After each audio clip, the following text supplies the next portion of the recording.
Okay, we're here at Target Summit, Moscow 2016, and I'm very excited to be joined by Irina Shashkina, the CEO of Lingualeo. So welcome. Hello. I have some questions. They're quite simple questions. So, I mean, everybody is dreaming of being the big boss, and this is something that I think became your dream job right now. So, from going from a director of marketing, to the CEO, what would you say, has changed in your life since the role has changed? I want to answer the question not in the way you want me to, because it's not the first time when I'm the boss of the company, because I was like 10 years ago, I was the director in Russian company. At that time it was really strange and fantastic because I was like 23 years old, and then I had my own business. It was agency in context advertising, and then I was the CMO in Groupon, and it was really marketing role. And after this position, everybody in our digital market think about me like a marketing person, because like then the actress of one role. But I think I'm more manager than a marketing person or some administrative person, because it's like about strategy and system thinking about everything and problem solving and so on. It's hard to imagine, for me it's hard to imagine that I could be another person and doing another stuff. And all the time it was marketing, because all the time I work with internet and with products connecting to the internet. So I think that marketing in the digital, it's like the one thing. But now, yes, it's the best job in my life, and I'm very excited because a product company, it's awesome. And when you do something for like 14 million people, and not only in Russia, but we have more than 200 countries. And in some countries, of course, it's only 10 users and students, but in 10 and 20 and 30 countries, it is thousands of people, and we are happy that they know us. And when I was in Brazil, for example, 2 weeks ago, volunteering on the Olympic Games, we saw people who really know about Lingualeo. So they tried to learn English using our application, and sometimes in USA, people really happy because they say, oh really, it's you, we want you to have English version, why you don't have English version? And we explain why we don't have English version, and they like our Leo.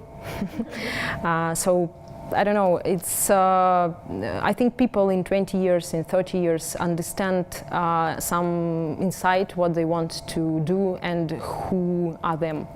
And I know that I'm a manager, I know that I like to organize stuff, and I like to do things with analytics and with numbers and with logic.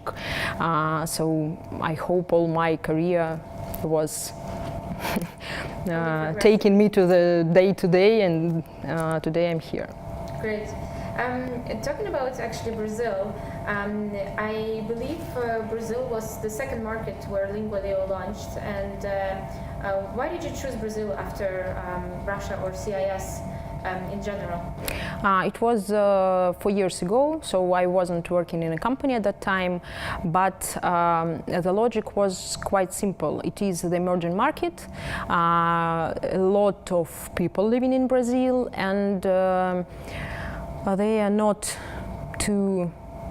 poor, of course, but they are not people who can spend a lot of money. So probably they want to learn English, and there is more than 200 million of people in Brazil, and some of them want to learn English. They don't want to spend a lot of money. So we thought and we hope that they will use our application, our web version maybe also, and learn English. From some point of view, everything was correct. So yes, the countries, so the people really behave like this. But there was another problem because our product was well known in Russia and the people very loyal to the Lingualeo in Russia. And in Brazil, nobody knows about Lingualeo. So without well-known brand and without a lot of money spending on the market, it's not so easy to start using our application. It was too hard to understand everything inside. So now we understand all our mistakes, we know how to change the product, and I hope the new launch, not new launch, but the changes which we made, and when we show it to the Brazil people also, it changed conversions and a lot of other product metrics. So it will be better. Can you release these, these fails that you've faced in Brazilian market? Because I mean, this is not only a problem probably of Lingualeo, but quite a few apps, that go to this market, and you must have done PR, you must have also bought traffic to go to this market, but what other fails did you have?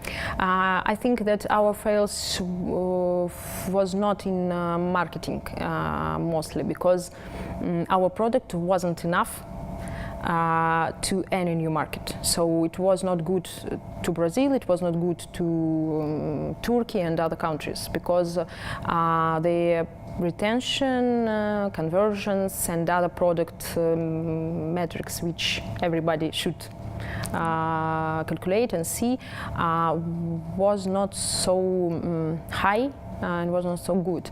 And at that time, if I were there now, firstly I spent like some months and changed something inside the application to make it a little bit easier and a little bit easier to understand how to start using application, change onboarding and change something else. And I think when you start on the new market, understanding what metrics are you waiting to get here, and understand that it should be not so good than in Russia, because nobody knows your application in this market. So firstly, you should increase metrics in general. You should understand that if you have some 15% retention 30s, on the 30th days in Russia, it will be not the same in other countries.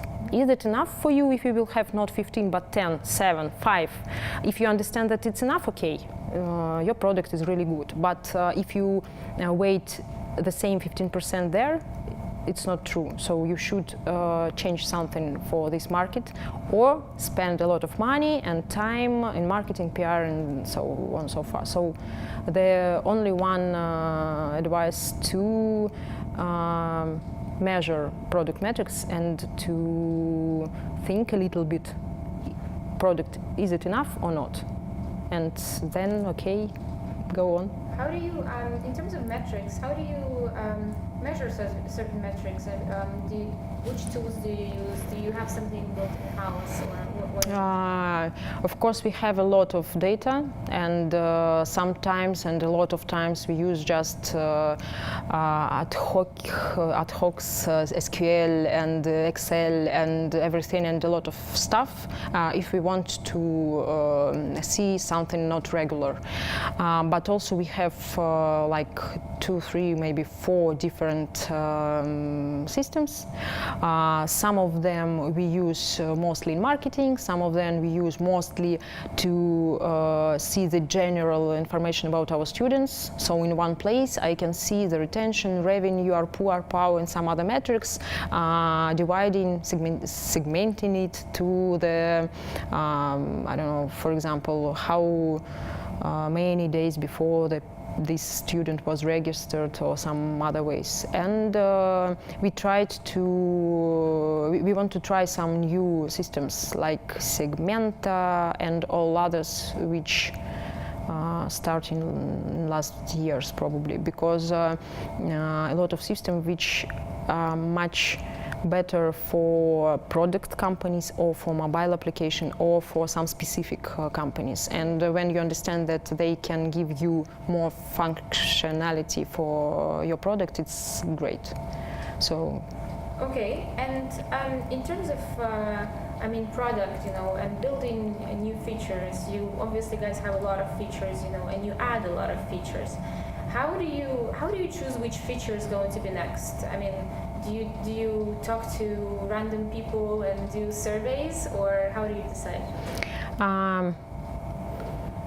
I think that in different companies, in different times, there are different stages in which company at that moment. So if you understand that your product good enough and like finished, I don't know how to say, of course then you just add some features, and they are small and they are not about the main product. They are increased some different small things, and people use agile and people vote and do different things in this situation. But we think that our product for now not finished. It's not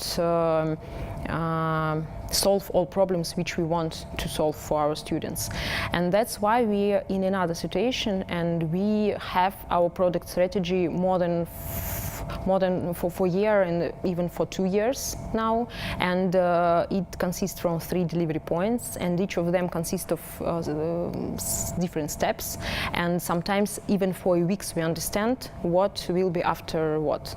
And all this product strategy, it's a big logical strategic document which use all knowledge and information we can find. So it's customer development interviews. This is focus groups which we speak with people. This is a lot of analytics from our 10 and 14 million people which we can analyze. And also it is we are working with other not concurrent competitors, but with other applications, maybe in other spheres, but which solve maybe some similar problems. So we work with the similar audience. And it took us more than a year to understand the... So just talking about the users and the user base that Lingualeo has right now. How many users do you guys have right now, and what is your biggest market? Is it still your home base here in CIS, or is it some other country? Yes, we have more than 14 million people now, and I want to check in the morning, probably 15 since today, but maybe not since today, but in this month, and 6.4 million people in Russia. So of course Russia is the biggest market for us now, but for example, in Israel and USA, a lot of Russian-speaking people who use Lingualeo a lot, and they sometimes have conversions rate better in activity and in buying our products and so on and so far. In Brazil, we have more than 1 million, I think more than 1.5 million people, so it's not so... It's quite a lot, and we want to launch 2 or more new locals in this year, mainly I mean in this during the next months, and I think that after a year or 2 other markets can compare with Russian local, and I think we will have a lot of users in other countries.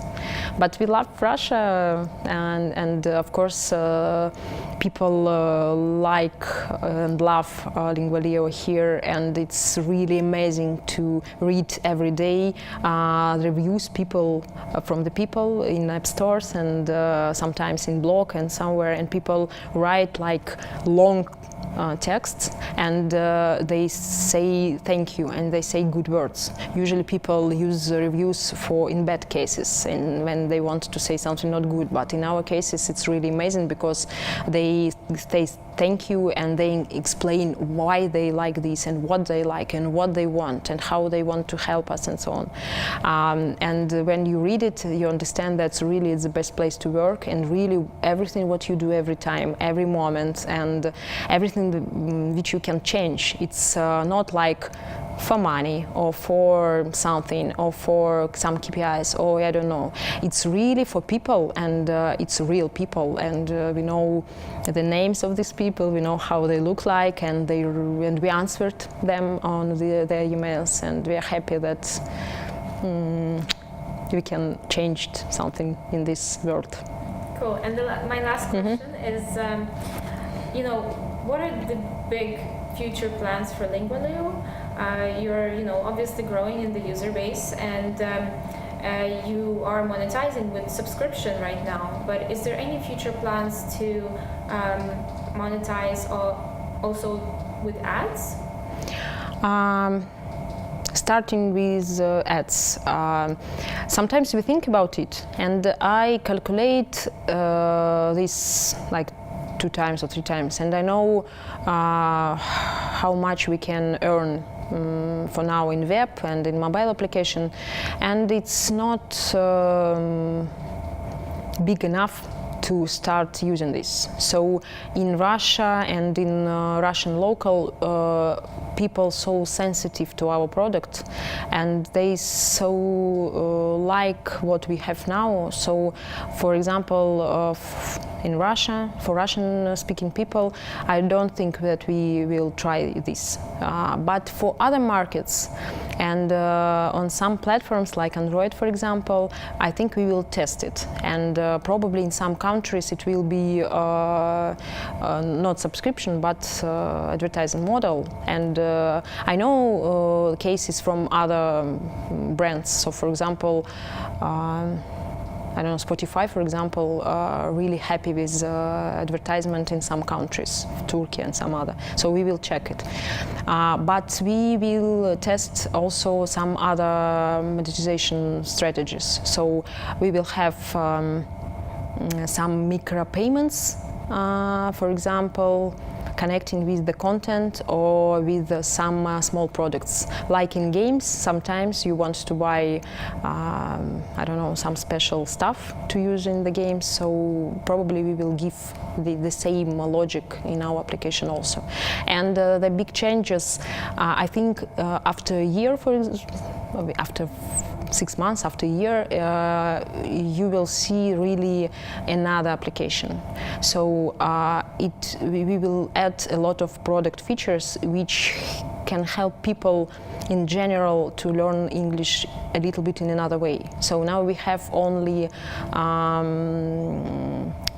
trainings when you can learn words and also grammar, and we add other skills, and I hope it changed a lot. Everything with Lingualeo. Great, thank you very much. It was a pleasure to have you. You had a great keynote, and we hope to see you next time. Thank you very much. Thank you.